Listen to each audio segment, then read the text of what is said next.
What will the future look like for mobile, TV, self-driving cars, and the iPhone? In the show today, we'll hear from two experts on the tech scene in Canada, and also a clip from Steve Jobs on the introduction of the iPhone a decade ago.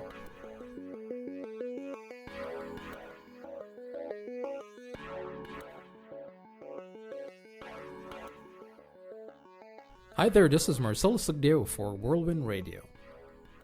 For the past 16 years, management services firm Deloitte Canada has released its technology, media, and telecommunications predictions that Deloitte believes will impact various industries and people's lives today. Duncan Stewart, Director of TMT Research for Deloitte Canada, presented his company's take on several emerging technologies and trends during a recent conference in Toronto. In an interview with WRLWND Radio, Duncan elaborates on three key tech trends: 5G mobile technology, machine learning, and automatic emergency brake systems. Duncan explains what impact these three will have in our daily lives and why it is important for businesses to keep a close watch on them. The first one is 5G, fifth-generation wireless technologies. This is a very exciting time. A lot of people are a little surprised we're talking about 5G already. The full 5G launch probably doesn't occur until around year 2020. But in the meantime, we have interim technologies. Basically, think of them like 4.5G, called LTE Advanced and LTE Advanced Pro. These technologies use many of the stepping stones and building blocks that will eventually come on 5G networks. Things like new antenna technologies, new modulations, different frequencies, carrier aggregation.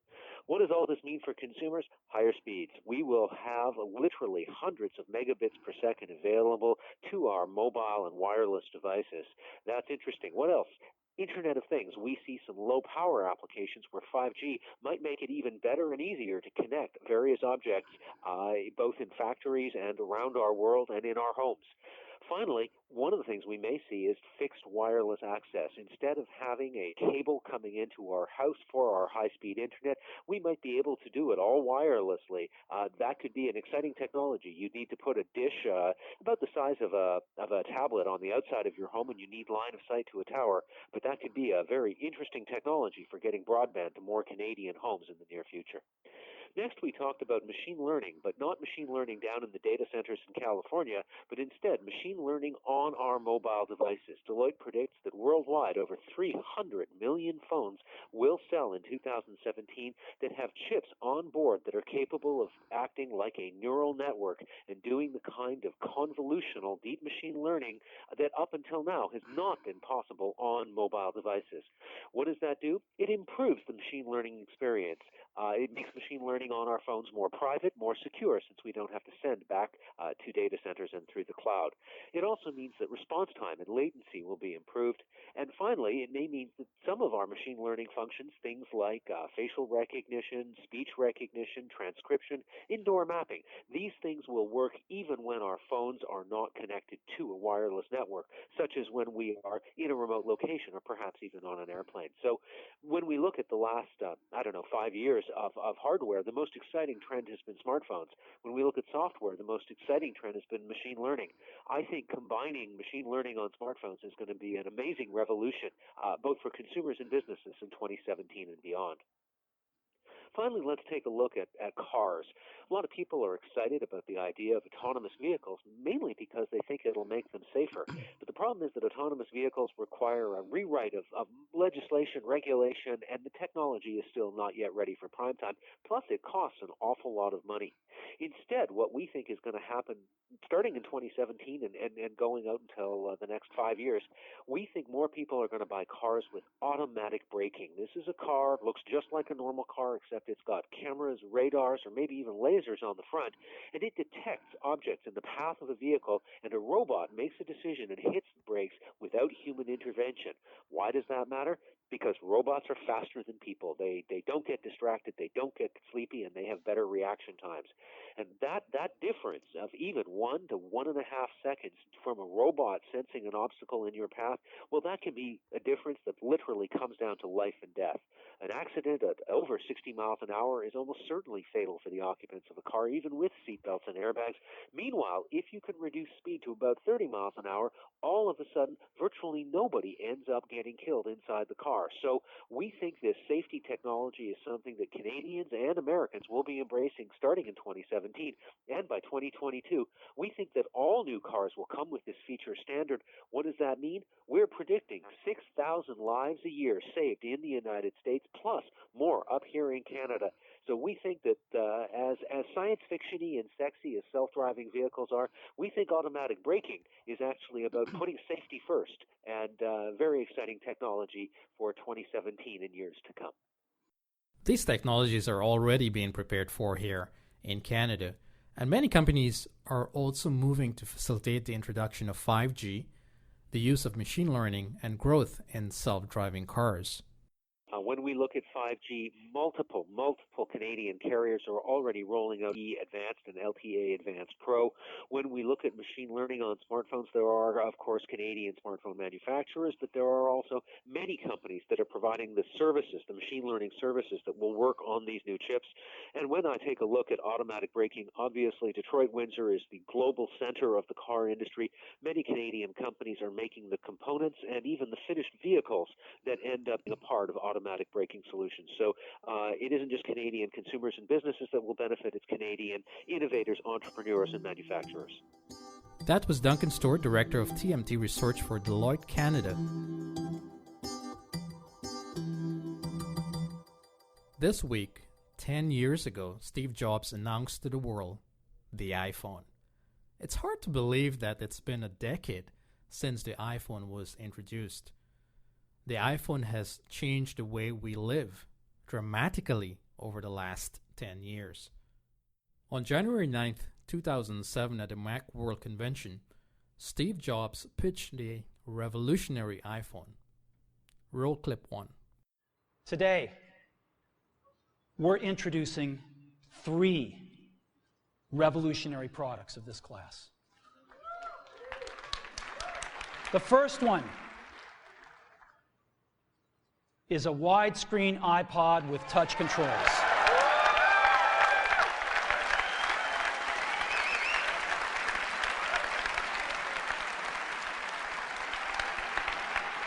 The second is a revolutionary mobile phone.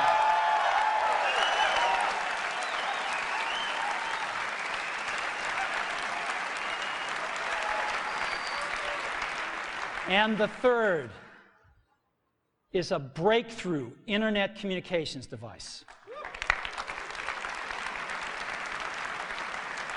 So, 3 things: a widescreen iPod with touch controls, a revolutionary mobile phone, and a breakthrough internet communications device. An iPod, a phone, and an internet communicator. An iPod, a phone. Are you getting it? These are not 3 separate devices. This is one device. And we are calling it iPhone. Today, Apple is going to reinvent the phone. A revolutionary mobile phone integrated with the iPod and a breakthrough internet communicator. Wow. I remember seeing this announcement in the news. It made headlines around the world. Literally did. It was a glimpse into the future. Since then, we have seen many versions of the iPhone. One of the quotes that really inspired Steve Jobs to be the driving force behind the iPhone is by Alan Kay, an American computer scientist who said, "People who are really serious about software should make their own hardware." And that is what Steve Jobs did. He worked really hard to bring us perfection. An example of this was just before the first iPhone was announced. There were two prototypes of the Acorn operating system that was being considered.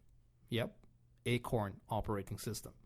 One was like the iPod interface that was controlled by a click wheel, and the other was an icon interface. It would have made sense to go with a click wheel based UI at that time, due to the success of the iPod. But Steve Jobs decided he wanted the iPhone to have an entirely touchscreen based interface. And then he threatened to kick everyone else off the iPhone project if they disagreed.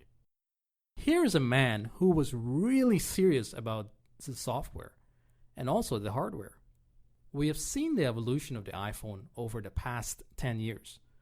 Let's take a look at a few predictions of what the iPhone will look like in 2027, 10 years from now. It seems like the shape will remain the same. It's been like that for the past decade. It also looks like the home button will still be there. This has been an iconic feature on the iPhone, and we don't see it going away anytime soon. There will be increase in performance as technology advances, as long as Moore's Law keeps up. 3D photos, a possibility. We can see thinner and more flexible OLED screens, and maybe a foldable iPhone.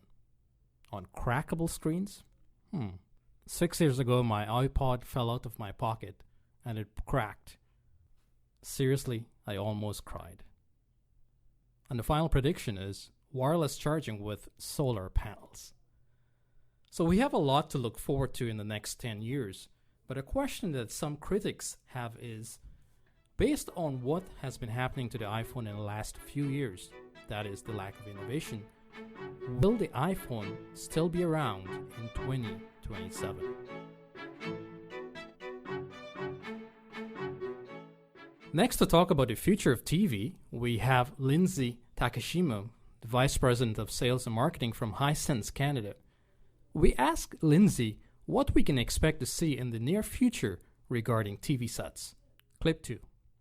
TV sets have become very good at producing, great amounts of detail with the advent of 4K television. Where the next boundaries go is color reproduction, and the buzzword coming out of CES this year, more than, say, the years prior, is HDR, which is high dynamic range. And with high dynamic range, it allows the TV set to either process or take content that has been encoded with HDR quality images to reproduce better colors or a wider spectrum of colors that the human eye can detect. So HDR is definitely something to look forward to in 2017. Lindsay went on to talk about what we can look forward to in 2017. Clip 3.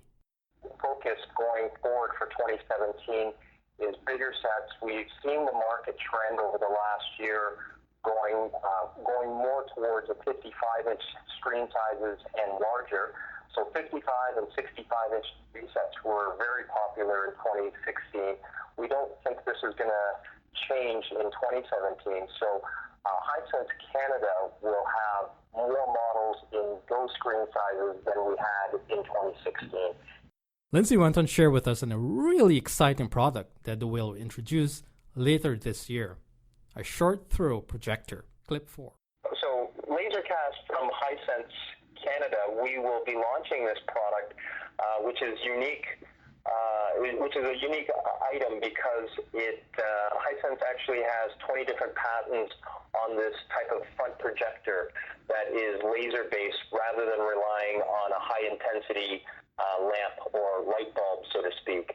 And we were showcasing this product at the CES in 2017 just last week, and it garnered a lot of attention from the press as well as retailers and maybe even some of our own competitors, because it's a very short throw projector. It only needs to be about 1 foot let's say 18 inches away from the screen, and it can project up to 100 inches diagonally onto a screen to give you, the ultimate in home theater entertainment. And our plan is to launch this product later in the year, and we have, high hopes for the product because of the fact that it is an outstanding picture quality. It also comes with a 5.1 surround system. Laser-type projectors come with many advantages. A major one is the lifespan and also the distance to the screen.